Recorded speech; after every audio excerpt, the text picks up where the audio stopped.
네, 어느덧 찬 겨울바람을 뚫고 1월도 후반부로 흘러가고 있습니다. 얼마 전 설렘 가득했던 새해 다짐들이 아직도 이렇게나 생생한데 말이죠. 그리고 우리는 큰 변화를 하나 눈앞에 두고 있죠. 바로 트럼프 대통령 당선인의 취임식이 이제 눈앞으로 성큼 다가왔습니다. 시장은 그 어느 때보다도 예민한 상태고요. 갈피를 어떻게 잡아야 할지 모르는 이 시장 앞에서 저희 오늘의 코인이 함께 도와드리겠습니다. 저는 오늘도 여러분들과 함께할 진행의 장아주입니다. 그럼 오늘의 미증시 분위기 먼저 살펴보도록 하겠습니다. 이 성공의 종소리 한번 울려보도록 할게요. 트럼프 파워를 보여줬던 하루였습니다. 역사적으로 살펴보면 미국 대통령 취임식 이후 3대 지수는 모두 상승세를 그려냈다고 하죠.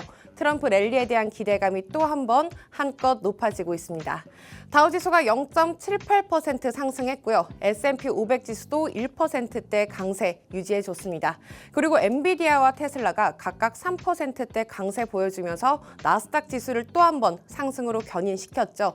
나스닥 지수 1.51% 상승한 19,630포인트에 기분 좋게 마무리 지었습니다. 네, 그럼 오늘의 시장 분위기는 어떻게 흘러가고 있을까요? 이 시각 현재 시장 분위기 히트맵 통해서 살펴보도록 하겠습니다. 주말 동안 우리 시장 분위기가 정말 좋았었죠. 10만 5천 달러를 돌파했었던 비트코인 오늘장에서는 약세 흐름 가져가고 있습니다. 또 주말 사이에 비트코인이 김치 프리미엄이 4% 이상 끼면서 원화 차트 기준으로는 신고가를 돌파해주기도 했었는데요. 현재 24시간 기준으로는 3%대 약세 가져가고 있고요.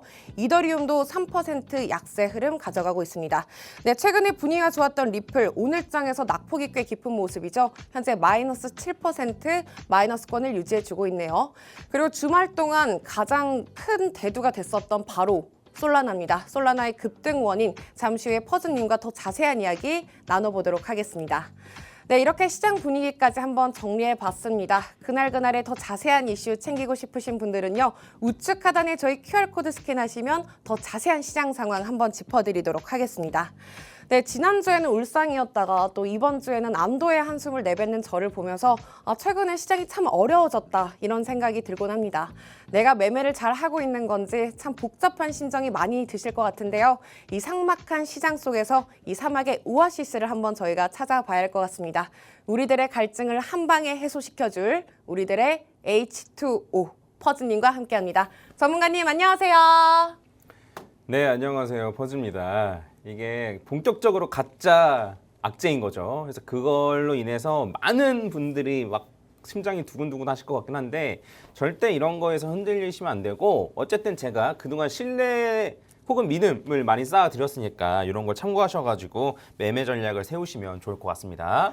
퍼즈님, 저희가 사실 작년부터 거의 매일 보다시피 봤는데 이렇게 또 며칠 동안 떨어진 거는 정말 오랜만이었잖아요. 이렇게 매일 징징거리던 제가 없으니까 좀 더 후련하셨나요? 아, 우리가 많이 오랜만에 봤다는 네네. 거죠? 아, 네. 저는 사실 인지하지 못하고 있었는데 네. 좀 그리웠던 것 같습니다. 보고 싶었던 것 같아요. 네, 감사합니다. 네, 오늘 시장이 또 전체적으로 하방 압력을 높아가면서 되게 투자자분들이 되게 불안해하실 것 같은데 저도 불안하거든요. 퍼즈님은 어떻게 오늘 불안하신가요? 저요? 네, 굳건하신가요? 제가 팩트를 말씀드리면 이제 지금 가격이 금요일 가격이에요. 네. 다시 되돌아온 거죠? 네. 지금 비트코인 가격이 금요일 날 비트코인 가격이고 그다음에 한 2주 전 가격이고 그다음에 이제 한 달 전 가격입니다. 그래서 그냥 옆으로 계속 횡보를 하고 있을 뿐 네, 저희가 사실 달라진 건 아무것도 없어요. 줬다 뺏기니까 더 그게 마음의 상처가 큰 것 같아요. 그래요? 세력 입장에선 주지 않았던 것 같은데. 준 적도 없나요? 네. 그래서 너무 크게 신경 쓰실 필요 없고 이럴 때일수록 그러니까 조정받고 올라갈 수 있고 아니면 그냥 올라갈 수 있고 모르죠. 근데 이제 여러분들이 이럴 때일수록 크게 펀더멘탈 쪽으로 바라보셔야 되는데 근데 다시 한번 말씀드리지만 트럼프는 이제 취임했고요. 네. 미국 정부는 아직 비트코인을 사모지도 않았고 앞으로 사모을 거고 그다음에 현물 ETF M7 중에 오로지 테슬라만 비트코인을 갖고 있고 네. 현물 ETF로 더 큰 자금이 유입될 가능성이 높고 그리고 비트코인 도미넌스로만 봤을 때도 결국에는 불장이 끝나지 않았고 도미넌스가 떨어지면서 알트가 올라가야지 불장 끝이거든요. 그래서 이런 게 전혀 이루어지지 않고 있으니까 그러니까 이제 이런 호재들이 아직 올해 많이 남았으니까 큰 그림을 보시고 매매 전략을 세우셔야지 아니면 진짜 된통 크게 당할 가능성이 높습니다. 네. 그래서 이런 부분 잘 참고하셔가지고 좀 마음을 좀 다스리시면 좋을 것 같아요. 네, 시장에는 아직까지 우리가 만나봐야 할 호재들이 너무 많이 남아있고 월요일이다 보니까 저희가 또 한 주간의 이슈를 정리해보는 시간을 퍼즈님과 함께 다뤄보도록 하겠습니다. 일단 이슈 다뤄보기 전에요. 저희가 코인마켓캡의 시장 상황 한번 살펴보도록 할게요. 시가총액 같은 경우에는 전날 대비해서 0.55% 하락했고요. 거래량은 현재 15%가량 늘어졌습니다. 비트코인 도미넌스 56%, 이제 현재 시장은 57%를 겨냥하고 있고요. 이더리움 도미넌스는 소폭 하락하면서 11% 정도 차지를 해주고 있습니다. 그리고 공포 탐욕 지수를 살펴보시면요. 지난주랑 대비했을 때 훨씬 시장이 탐욕스러운 상태다. 좀 더 그리디한 상태라고 보시면 되겠는데요. 현재 점수는 64점까지 올라와 준 상태입니다. 네, 이번 주 정말 다사다난했다. 마찬가지로 정말 많은 이슈들이 있었는데 우리가 만나봐야 할 이슈 4가지 키워드를 통해서 먼저 만나보도록 하겠습니다. 네, 첫 번째 키워드는요. 갓생사는 SC, 그리고 두 번째는 리플. 네, 새로운 별명에 대해서 이야기를 나눠보도록 할 거고요. 그리고 세 번째는 이번 주에 가장 큰 화두가 됐었던 바로 트럼프 대통령 당선인의 이 미국 코인 전성시대. 마지막 키워드는 업비트에 관한 영업정지 루머를 한번 만나보도록 할게요. 네, 오늘은 지난 한 주를 정리해보는 시간을 가져볼 텐데 이번 한 주를 한 줄로 평가해 보자면 견조한 경제 지표에 인플레이션의 우려가 조금 둔화가 됐고 이에 따라서 그 연준의 2인자라고 부르죠. 이 월러 이사의 평가를 통해서 앞으로 연준의 금리 인하 가능성의 시기가 좀 더 앞당겨졌다라고 표현을 할 수 있겠습니다.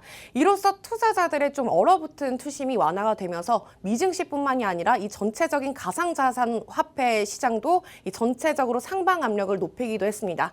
우리 시장 오늘은 좀 조정 국면을 맞고 있지만 지난 주간에 있었던 이슈 바로 넘어가 보도록 할게요. 네, 첫 번째 이슈는요. 요새 일을 많이 하는 사람들한테 갓생을 산다 이렇게 표현을 하더라고요. 그래서 제가 갓생 사는 SEC라는 키워드를 한번 들고 왔습니다. 이 SEC의 게리 겐슬러가 이제 사임을 며칠 남기지 않고 리플에 재를 뿌렸다라고 표현을 할 수가 있겠죠.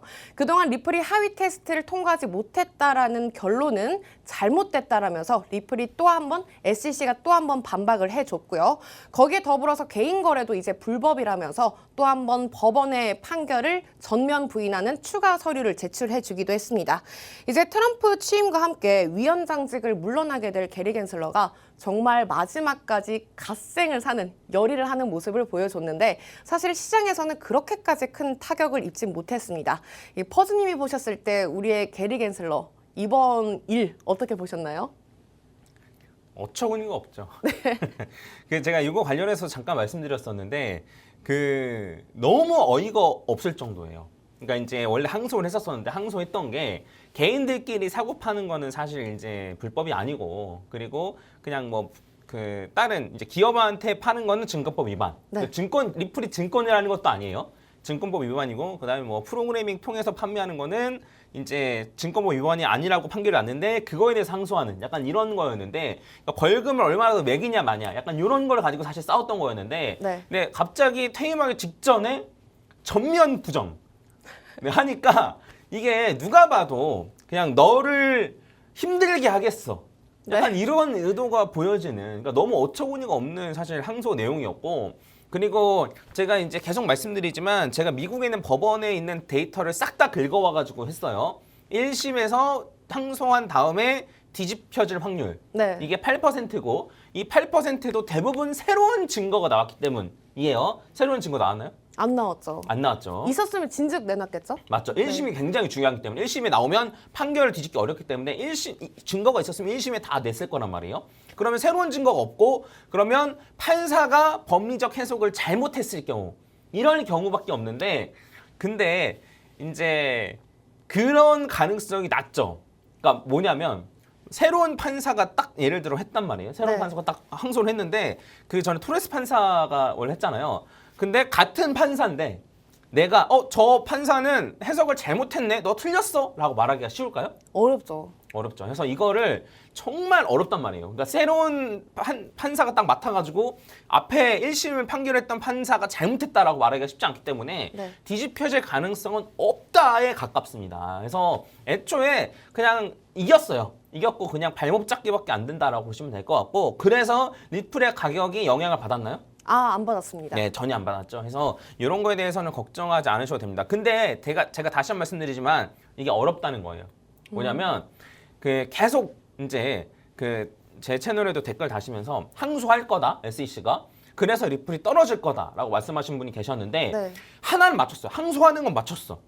근데 리플이 항소하면 당연히 떨어질 거로 생각하잖아요. 이게 기본적인 생각이잖아요. 네, 네. 근데도 리플은 더 고점을 갱신하면서 올렸단 말이에요. 그래서 이만큼 예측하는 게 어렵다. 그래서 예측하고 나서 전부 다 팔거나 전부 다 사거나 이렇게 하기보다는 어쨌든 큰 그림을 보고 매매 전략을 세워나가시는 게 압도적으로 유리합니다. 저희 같은 개미들한테는. 네. 이 점 염두하셨으면 좋겠습니다. 또 악재가 호재가 되고 호재가 또 악재가 되는 시장이잖아요. 그렇죠? 이 정도면 게리 겐슬러가 정말 갈링하우스랑 개인적인 약감정이 있는 게 아닌가 이런 생각도 가끔 들긴 하는데, 저희가 그럼 두 번째로 리플 이슈 한번 다뤄드리도록 할게요. 리플이 7년 만에 또다시 신고가를 돌파해 주면서 또 역대 가장 높은 금액을 업비트 기준으로서 내려가기도 했습니다. 이 한화 기준으로 4,973원을 돌파를 해줬는데요. 리플이 이제 리또속이라는 별명을 완전히 벗어던지고 새로운 별명을 얻었다고 합니다. 바로 리플 또 올라의 리또올이라고 해요. 저도 이번에 알았거든요. 근데 이번에 또 리플이 11월부터 600% 넘는 상승률을 보여줬는데, 퍼즈님께서 최근에 4,000원이 금방이다 했더니 리플이 실제로 정말 빠른 시일 내에 4,000원을 돌파를 해줬었고, 이번에 이런 속도라면 또 10,000원도 정말 금방일 것 같은데, 그동안 고점을 너무 높이다 보니까 오늘장에서도 낙폭이 꽤 깊더라고요. 퍼즈님, 리플의 가격 전망은 아직도 유효하신 거죠? 네, 차트를 한번 같이 볼까요? 네. 같이 보면 재밌을 것 같아요. 그 리플의 낙폭이 좀 크다고 말씀드렸었는데, 이게 네네. 이제 요 차트가 하나가 이제 주봉을 제가 이제 좀 가지고 왔는데, 또 리플 같은 경우에는 주말 사이에도 굉장히 고점을 높이기도 했지만 오늘장에서도 굉장히 많이 빠졌어요. 그 이유가 차트적인 이유도 분명히 존재할까요? 네, 그쵸. 근데 이제 제가 말씀드리고 싶은 건 요거예요. 뭐냐면 이게 하나가 주봉인데, 주봉 기준으로는 그러니까 오늘 새벽에 많이 빼서 떨어졌지만 주봉 기준으로 보면 요만큼 양봉을 만들었다는 거예요. 네. 그래서 리플에 물리신 분들이 계시면 안 된다는 겁니다. 지금은 절대 있어서는 안 돼요. 왜냐하면 그 업비트 기준으로도 최고점을 갱신했고, 이때 2018년도 1월에 있었던 요 고점을 갱신했고, 그 다음에 달러 기준으로도 요 고점을 갱신했기 때문에 리플은 지금 물려 계신 분들이 있으면 안 돼요. 네, 안 됩니다. 그리고 제가 어쨌든 리플 지금이라도 사도 되냐라고 물어보신 분들이 많았었는데, 그때도 제가 적립식으로 사면 된다라고 네. 말씀드렸고, 적립식으로 샀으면 요때부터, 그러니까 리플이 4,000원 갔을 때부터 적립식으로 샀으면 조정이 꽤 깊었죠. 아마 맞아요. 기억나시는 분 계실 텐데, 그러면 요 기간 동안에 샀으면 평단이 요렇게 잡혔을 거란 말이에요. 네, 그래서 제가 그냥 말씀드리는 게 아닙니다. 좋은 방법 알려드리는 거니까 참고하시면 좋을 것 같고, 그 리플 같은 경우에는 차트가 지금 너무 이쁘게 가고 있어요. 그래서 1, 2 정도로 생각을 하고, 추가적으로 뭐 정확히 따지면 이제 이걸 요렇게 봐야 되는데, 요렇게. 그래서 1, 2 한 다음에 추가적으로 161.8까지 갔다가 되돌림 이후에 고점 돌파해서 올라가는, 너무나 이쁘게 가고 있습니다. 그래서 제가 다시 한 번 말씀드리지만 10,000원, 그러니까 정확히는 한 9,000원 정도긴 한데, 네. 어쨌든 10,000원 근처까지 갈 가능성은 매우 높다. 그럼 지금 3파 고점은 어디까지 보신 거예요? 3파가 이미 찍힌 게 아닐까라고 생각하고 있는 거예요. 3, 4 이렇게 간 다음에 5파가 올라가지 않을까라고 생각하고 있는데, 근데 어쨌든 여기까지 갔다가 떨어지면 얘가 3, 4가 되겠죠. 근데 3, 4가 중요한 게 아니고 결국에는 최고점이 우리가 궁금한 거잖아요. 그래서 이 최고점 같은 경우에는 361.8 자리가 한 7달러 정도 되고, 470.4%가 한 9달러 정도 되기 때문에 환율 생각하면 10,000원 정도까지는 갈 수 있지 않을까라고 생각을 하고, 근데 제가 그 리플 막 600원, 700원일 때 4,000원 간다고 하니까 욕 많이 먹었거든요. 네. 근데 리플 4,000원 갔잖아요. 그렇죠? 요새는 10,000원 간다고 하니까 댓글은 어떤가요? 그리고 또 4,000원 갔다가 또 한 3,000원대로 떨어지고 나서 제가 10,000원 간다 걱정하지 말라고 하니까 또 악플이 많이 달리더라고요. 그래요? 네, 그래서 생산적인 곳에 네, 에너지를 쓰시면 좋을 것 같습니다. 네, 그래서 뭐 이렇게도 그랬고 그다음에 또 제가 이따가 솔라나 얘기도 할 텐데 솔라나도 제가 최소한 130만 원까지 간다라고 했을 때도 악플 많이 달렸었거든요. 그러면 이제 이 정도 됐으면 한번 좀 제가 말씀드린 거에 대해서 아 진짜 맞나? 라는 생각을 한 번 정도는 해보시면 좋지 않을까 네. 라는 생각이 제 개인적으로 좀 듭니다. 네. 네, 좋습니다. 리플 관련된 이슈들 그리고 가격 전망까지 저희가 꾸준하게 퍼즈님과 팔로업 해드릴 거고요. 그럼 이어서 우리 전체 가상자산 시장의 상승세를 보여줬던 이 주 원인이 하나 있었죠. 바로 세 번째 이슈 바로 넘어가 보도록 하겠습니다. 우리나라 시각으로 이제 오늘 밤 새벽 2시에 트럼프 대통령 당선인의 취임식이 정말 눈앞으로 다가왔습니다. 사실 트럼프 대통령 당선인 같은 경우에는 관세, 이민 등 많은 분야에서 행정명령을 발표할 계획이 있고요. 특히 그중에서도 암호화폐 관련 행정명령이 하나 이상은 나올 거다라는 또 시장에 예고가 되어 있습니다. 암호화폐를 국가적 필수 그리고 우선순위로 지칭을 하는 행정명령이 예상이 되고 있는데 특히 암호화폐와 관련된 모든 소송을 중단할 수 있다라는 지침도 논의 중인 것으로 알려졌습니다. 이 전체적으로 상승세를 보이기도 했지만 이번 주말의 주인공은 바로 솔라나였죠. 솔라나가 특히 솔라나 네트워크에서 만들어진 트럼프 밈코인 이 밈코인 오피셜 트럼프가 엄청난 급등세 보이면서 시가총액 15위까지 올라와 주기도 했습니다. 퍼즈님, 트럼프 대통령 당선인 취임식이 다가오면서 트럼프 관련 코인들도 엄청 많이 올라와 줬어요. 특히 이 오피셜 트럼프, 저도 해외 거래소에서 좀 매매를 해볼까 했었는데 이게 좀 시가총액 53억까지 돌파를 하면서 이게 좀 거품, 일시적인 현상으로 봐도 될까요? 그 솔라나 올라간 거에 대해서 저는 사실 이제 솔라나가 이 밈코인 때문에 올라갔다고 하면 약간 자존심이 상하는 게 아닐까라는 생각을 했어요. 네. 솔라나인데 고작 밈코인 때문에라는 생각을 했거든요. 그래서 저는 그것보다는 트럼프가 이제 뭐 국가적 그 전략적 비축 자산에 비트코인 말고 코인을 넣어야 된다면 이거 코인을 넣겠다. 뭐 이런 얘기를 해서 그래서 오른 거라고 저는 생각을 했는데 근데 이제 오피셜 트럼프가 총 15위까지 올라갔더라고요. 네. 지금은 많이 떨어졌습니다만. 이제 밈코인 시바이누를 제치고 네. 밈코인에서 2등이라고 하더라고요. 네 맞아요. 지금은 다시 떨어지긴 했었는데. 네. 네. 근데 그럼 요 정도 15위짜리 코인이면은 뭐 그래도 좀 이 솔라나 이 정도 오를 법하다. 예, 정도로 좀 말씀드리겠고. 근데 다만 이제 오피셜 트럼프나 그 멜라니아도 어쨌든 이 밈코인을 만들었다고 하는데 오늘 아침에 또 멜라니아 밈코인이 나왔더라고요. 네. 다시 한 번 말씀드리지만 요 오피셜 트럼프 같은 경우는 재단에서 갖고 있는 물량이 80%가 넘어요. 네. 전형적인 러거풀 가능성이 있는 코인이에요. 위험하네요. 트럼프가 하지 않았다면 그 전형적으로 그런 느낌이 있는 그렇게 생각할 수 있는 코인이에요. 물론 뭐 트럼프가 설마 러거풀 하겠어라는 생각을 하실 수도 있긴 한데 근데 아무튼 네, 제 생각에 좀 주의를 좀 요하는 코인이 아닌가라는 생각이 좀 들고 요것 때문에 트럼프가 이제 올랐기 때문에 여러 가지 그러니까 요 오피셜 트럼프가 또 트럼프 때문에 솔라나가 올랐고 그다음에 솔라나 요 네트워크 위에서 올라가는 코인이 주피터 네. 또 오르고 그다음에 봉크 솔라나 밈코인이었던 봉크도 올랐습니다. 그래서 이걸 보면 제가 어떤 걸 느꼈냐면 와 솔라나 기반 코인이 진짜 별로 없구나. 생각보다 몇 개 없더라고요. 네, 그러니까 왜냐면 솔라나 관련된 코인들이 어쨌든 다 오른 거잖아요. 네. 근데 뭐 물론 제가 모르는 것도 또 있었겠지만 솔라나 관련된 요 코인들이 생각보다 별로 없구나라는 생각이 좀 들었고 그러면 대다수의 코인들은 어디 위에 있을까요? 이더리움이요. 네, 이더리움에 대해서도 걱정 많이 하시는데 이더리움도 2천만 원 올 불장 올해 한 2천만 원까지 갈 가능성이 높거든요. 제가 리플 10,000원 간다고 한 건 믿고 솔라나 130만 원 간다고 하는 것도 믿으면서 리플 2천만 원 간다고 하는 건 안 믿으시더라고요. 네.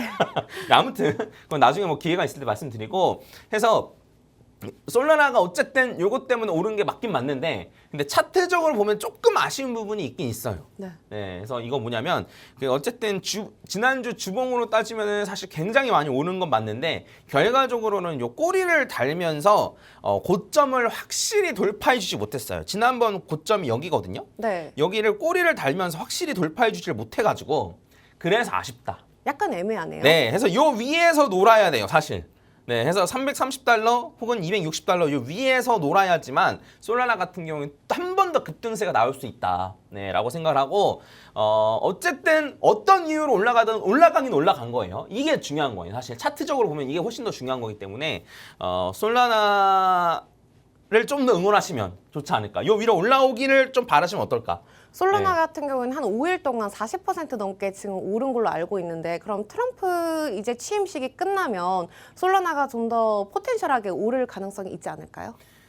뭐 어쨌든 솔라나 네트코 위에서 민코인을 발행했다는 것 자체는 큰 호재죠. 네. 왜 이더리움도 아니고 트론도 아니고 왜 솔라나 위에서 만든 것일까에 대해서 고민을 해볼 필요가 있는데 어쨌든 그런 걸 봤을 때는 큰 호재고 그 다음에 제 생각에는 킬러 앱이라고 얘기하거든요. 네. 그래서 솔라나 위에서 이제 주피터 말고도 어쨌든 좀 활성화된 D앱이 몇 개 더 나와야지만 어쨌든 큰 포텐셜을 가지고 올라갈 수 있지 않을까라고 생각하고 근데 그거를 제외하고 차트로만 보면 어쨌든 260달러 위에서 종가 마감해서 여기서 놀아야 된다. 여기서 놀면 제가 진짜 좋아하는 1, 2 한 다음에 1.2까지 갔다가 되돌림 받는 이런 모습 나오면 단기간에 급등한다. 단기간에 단기간에 올라갈 가능성이 높다라고 보시면 되고 하나 더 말씀드리면은 요 주말간에 어쨌든 청산 이게 맵인데 이게 녹색은 롱 포지션 청산이고 빨간색은 숏 포지션 청산인데 이거는 모든 코인을 다 합친 거거든요. 네. 근데 솔라나를 보시면 역대급으로 청산이 됐습니다. 여러분 제발 선물은 건드리지 마시고 네. 현물 위주로 투자하시면 좋을 것 같습니다. 네, 솔라나의 또 취임식 이후의 행보들 저희가 또 자세히 내일도 한번 짚어드리도록 하겠습니다. 그럼 마지막 이슈 한번 살펴보셔야겠죠. 제가 지난주에 많은 지인들한테 정말 연락을 많이 받았었던 이슈가 하나 있었습니다. 바로 업비트 영업정지 루머가 돌기도 했었죠. 실제로 제가 너무 급하게 퍼즈님한테 또 연락을 돌렸었는데 한번 살펴보도록 할게요. 네, 지난주 또 금융위원회가 업비트에게 고객 확인 부실로 일부 제한 그리고 과태료를 물게 됐습니다. 문제는 오늘 아침까지도 제가 기사를 찾아보니까 업비트 영업정지라는 헤드라인 이런 자극적인 기사로 또 투자자들을 아직까지도 불안하게 만들고 있는 것 같아요.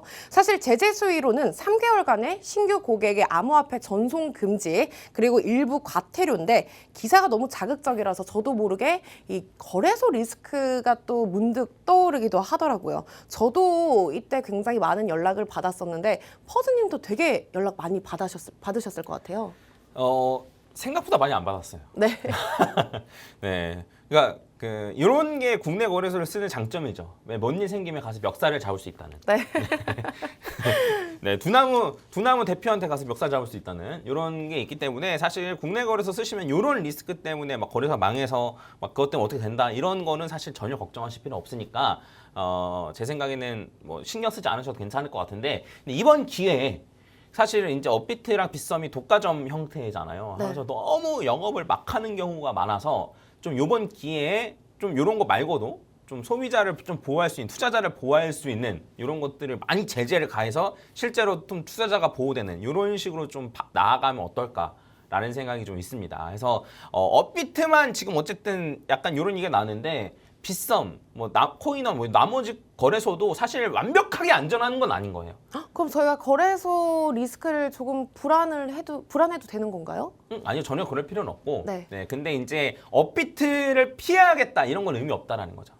네, 이런 걸 좀 판단하시면 좋을 것 같고 해외 거래소라고 해서 막 엄청나게 안전하냐라고 또 그것도 아니에요. FTX 파산하고 이런 거 다 아시잖아요. 네. 그래서 저는 해외 거래소인데 한글을 제공한다 이러면 무조건 다 불법입니다. 아시는 분 계시겠지만 네. 해외 거래소 내 영어를 대부분 서비스를 하고 영어를 제공하고 있기 때문에 생각보다 어려워요. 그래서 제 생각엔 초보자분들이나 좀 잘 하시는 분들도 그냥 제 생각 웬만하면 뭐 국내 거래소 위주로 좀 사용하시는 게 좋지 않을까. 이런 거는 크게 걱정하지 않으셔도 괜찮다라고 말씀드릴 수 있겠습니다.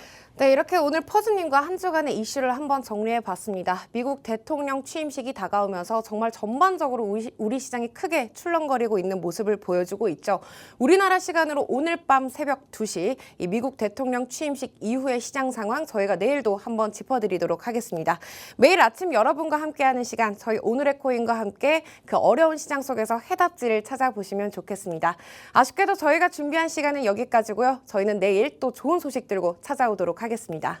아울러 본 방송에서 제공되는 정보는 투자 판단을 위한 제안일 뿐 해당 종목의 가치, 상승과 하락은 보장하지 않는다는 점 참고 부탁드립니다. 그럼 오늘의 코인 시청해주신 여러분, 오늘도 고맙습니다.